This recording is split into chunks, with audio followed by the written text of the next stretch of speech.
Es el momento del espacio de entrevista, y es que a partir del año 2000, Ecuador adoptó la dolarización de manera forzosa.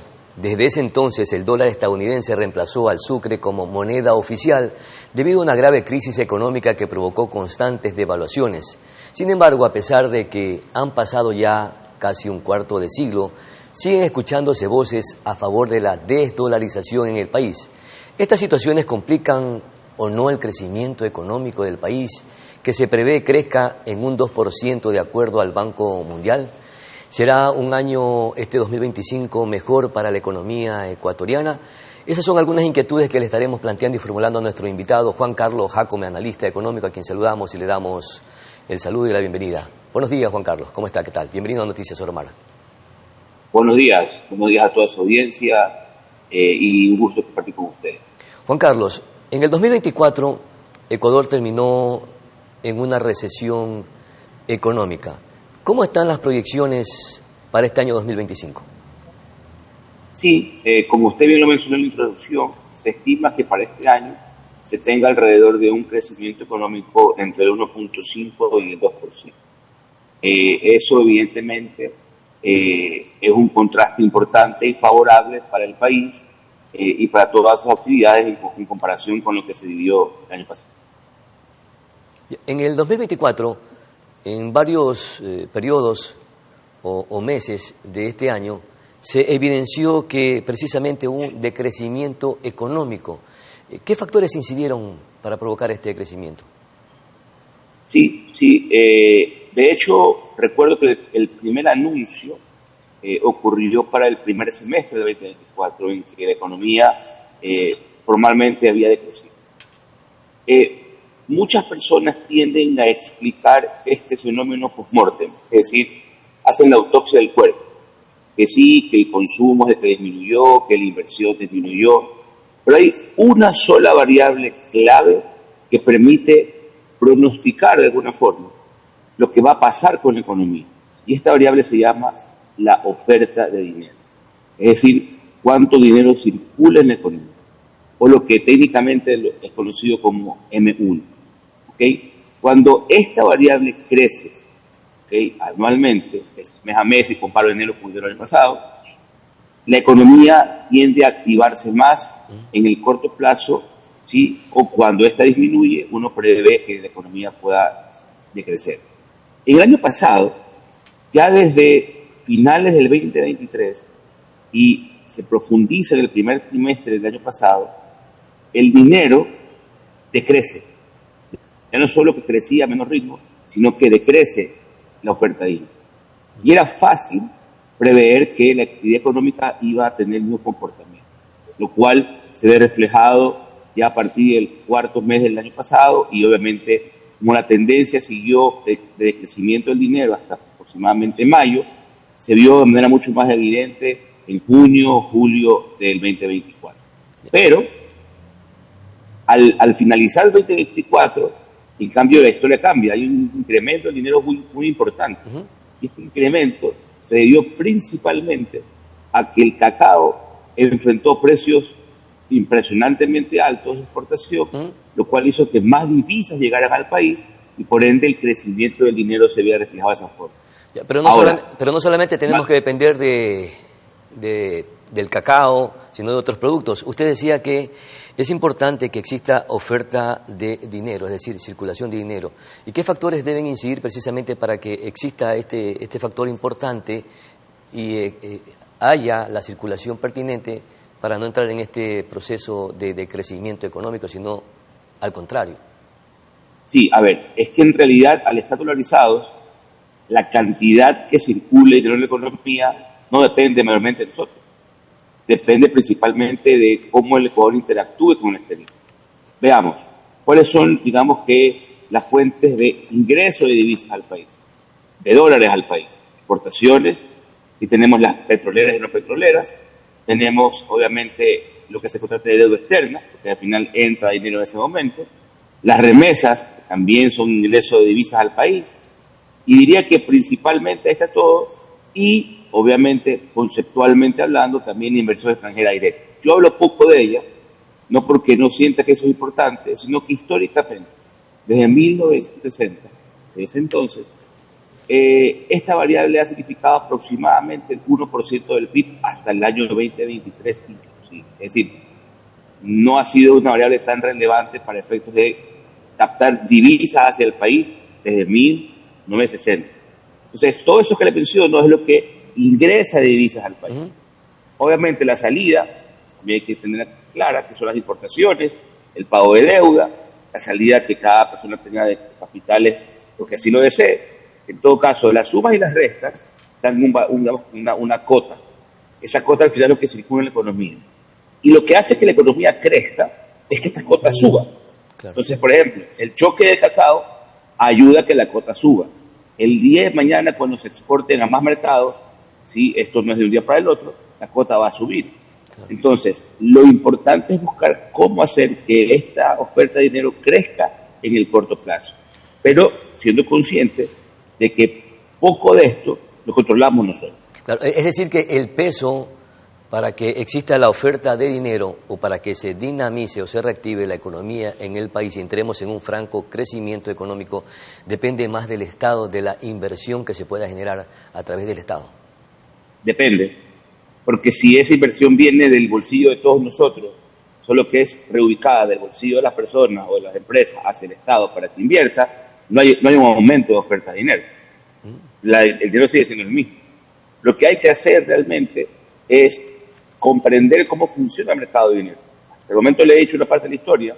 La otra parte de la historia es el sistema financiero, la banca. La banca tiene un rol importantísimo en el mercado de dinero. Conceptualmente hablando, si vemos Colombia, por ejemplo. Colombia tiene dos actores que crean dinero. Y por ende pueden aumentar la cantidad que hay de dinero en la economía. Ellos son el Banco Central, que en el caso nuestro no existe y no hay ni por qué mencionarlo. Pero el segundo es la banca privada. Cada vez que la banca privada otorga un crédito, está creando dinero. Entonces, hay que buscar el mecanismo para que la banca privada optimice, es decir, llegue mucho más a la frontera de colocación de créditos, dado lo que capta, para que también tengamos ahí un importante incremento en la oferta de dinero, en la cantidad de dinero que existe en la economía. Entonces, técnicamente hablando, hay que estimular la entrada de dinero, hay que poner un ojo en lo que sale de dinero y hay que también ver cómo hacemos que el sistema financiero sea mucho más dinámico en colocación de crédito. Si manejamos estas tres variables de alguna manera observadas, podremos entonces asegurar de una forma que estamos maximizando los potenciales crecimientos que podemos tener. Juan Carlos, para el Banco Central y otros organismos internacionales, este año 2025 será un año mejor para la economía ecuatoriana. ¿Cree que se sostendrá en el tiempo a pesar de las circunstancias y las adversidades de algunas crisis que tenemos en el país, inclusive la inseguridad? Ok, yo particularmente creo que la inseguridad sí afecta y es inobjetable, sobre todo en la parte social, pero si voy a la parte muy concreta, si yo comparo Colombia, por ejemplo, en la década del 90, Colombia nunca dejó de crecer económicamente hablando. Siempre su PIB crecía año a año, a pesar de la inseguridad y la delincuencia que había en ese entonces. Es decir, creo yo que las sociedades tienden a ajustar sus actividades a esto, y a pesar de este malestar y este problema social, las actividades siguen dándose de una manera u otra. Evidentemente, no hay que dejar de lado que a nivel microeconómico, es decir, no en el número grande, sino ya a nivel en el detalle, en qué locales se pierden por producto de la delincuencia o la inseguridad, hay que tener una política importante para que el bienestar de esos hogares no se vea afectado, que ese es, digamos, que es la doble vía.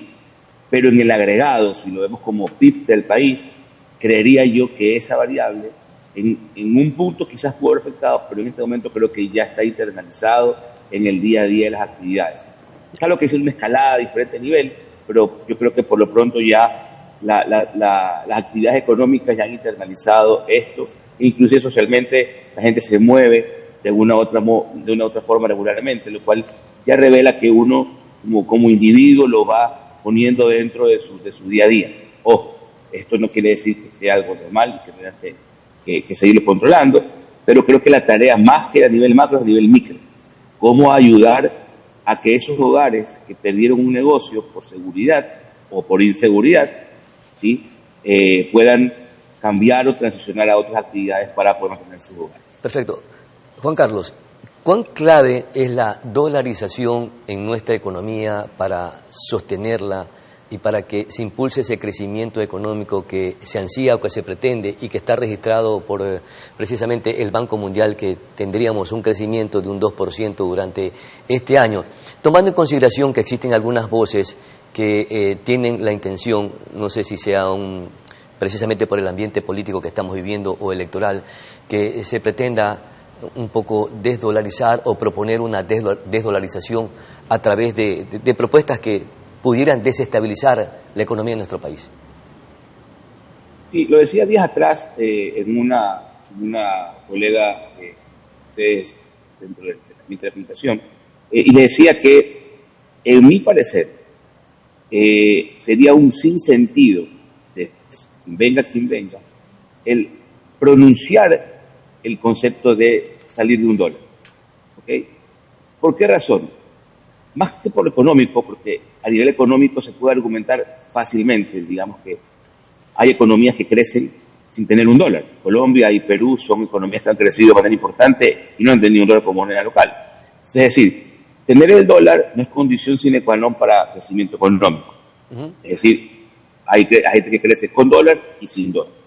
Punto número uno. Pero lo relevante es que el dólar en nuestro país es y fue desde su origen un seguro para quienes tienen digamos que una buena posición social, quienes ganan un básico, quienes ganan un poquito más del básico. ¿Por qué razón? Porque anteriormente las devaluaciones pulverizaban el ingreso de los hogares. Y un hogar que percibía un básico, por ejemplo, sabía que a inicio de mes le alcanzaba para ciertas cosas y que a final de mes capaz no le alcanzaban, porque la devaluación que existía era tan agresiva, sí, y tan inesperada, que se volcaba generalmente en inflación, lo cual destruía el poder de compra de los hogares. Con el dólar, ¿sí?, estos hogares tenían certidumbre de que el básico, siendo mucho o poco, sabían para qué les alcanzaba.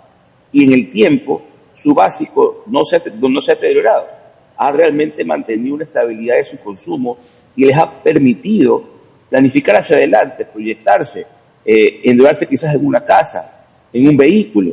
Y esas cosas son activos sociales que difícilmente el ecuatoriano va a renunciar. Y por eso digo, quien juega la política y tiene esto claro, resulta contradictorio mencionar algo distinto. Claro. Y yo estoy muy convencido. Juan Carlos, tengo una última inquietud, porque Sí. se ha generado un debate precisamente porque varios asambleístas o dos asambleístas de la Revolución Ciudadana un poco decían lo siguiente alrededor de la dolarización, que se debe implementar una dolarización a la ecuatoriana que se ajuste a las necesidades del país. Entonces le pregunto yo ahí, ante las circunstancias que vivimos los ecuatorianos, volver al sucre o implementar un ecuadólar, ¿hacia dónde dirigiría al país? ¿Lo conduciría? No, pues definitivamente, por eso le digo, crear algo que sea parecido a una moneda propia nuevamente es un sinsentido. No llevaría a nada concreto. Y para ser mucho más específico, ¿sí?, un cambio de moneda súbitamente solo ocurre, como usted lo mencionó al inicio de la entrevista, con crisis profundas. El Ecuador llegó al dólar después de una debacle socioeconómica. Claro. El Ecuador saldrá del dólar solamente cuando enfrente algo parecido, a menos mi criterio. Si no enfrentamos nada significativo como el 99, el Ecuador seguirá siendo dólar sin importar inclusive los intereses de otras personas. Perfecto. Juan Carlos Jácome, muy amable, muy gentil por conversar con Noticias Soromar. Vamos Gracias a nuestra buen día. pausa publicitaria siguiente, enseguida retornamos.